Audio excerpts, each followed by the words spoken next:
Welcome back to Boxing Resume. And this time around, we're going to be talking about the resume of Keith one-time Thurman. How'd you get the beefy neck, boy? I want to know. Is it the kangaroo jerky? I had some from 7-Eleven. Huh? Is it the roux jerky? I'll eat a few more bags before the fight. How'd you get the pork neck? You should get some actually. That pencil neck might fill up with a bit of kangaroo meat. See, it is the jerky meat. Okay. Thanks for the tip, Brock. It all started with Carlos Quintana, a former world champion, Puerto Rican who even had a win over Paul Williams. And this was very impressive. It was a one-sided beatdown, and Keith Thurman got the job done, getting the stoppage. After that, he beat undefeated Diego Chavez. He was relatively unknown, but he did have a pretty respectable resume himself, and even had a draw against legend Timothy Bradley. Soto Carras was a tough customer, a guy who even knocked out Andre Berto in the past, and just tough foe, and guy who really goes rounds too. And Keith Thurman put the beats on him, even scored the knockout at the end. Julio Diaz is a former world champion who's fought in multiple divisions, and Thurman, he put the beats on him too. Leonard Bondu was a solid guy, undefeated record, and the #1 contender. Robert the Ghost Guerrero is a former world champion multiple times, and in hindsight, I will even say he's a legend. Luis Collazo is a former world champion, another very solid guy that Keith one-time Thurman beat.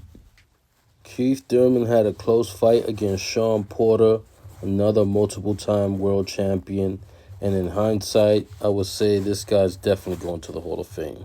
One time had a close fight against Danny Garcia. This was kind of a toss-up, but I do feel like Thurman landed the better punches, so he ended up getting the benefit of the doubt, and he got his hand raised yet again against a former world champion. Josecito Lopez is the upset-minded type of fighter, very solid.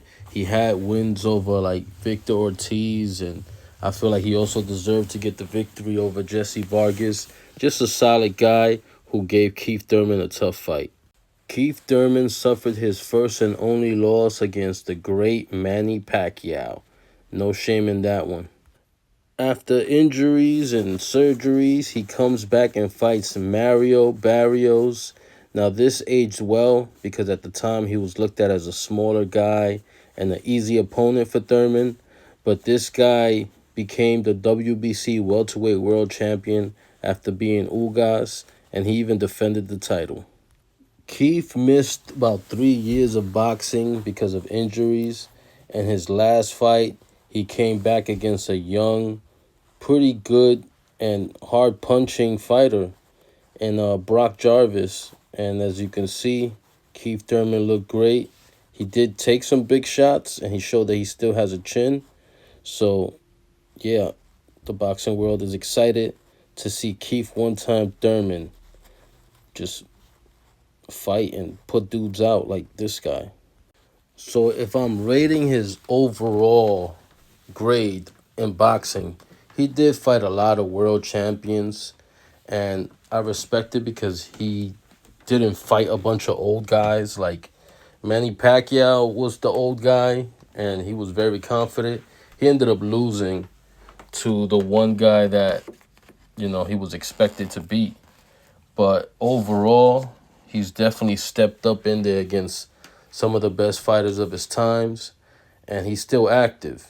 He still has the potential to make some big fights. But overall, I'm going to say this is a B+.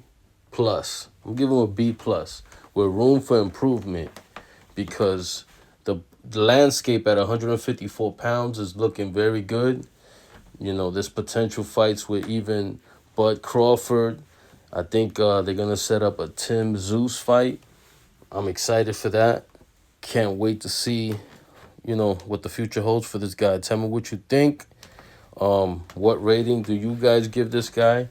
And please tell me, who should I review next? What resume should I talk about next? Thanks, guys.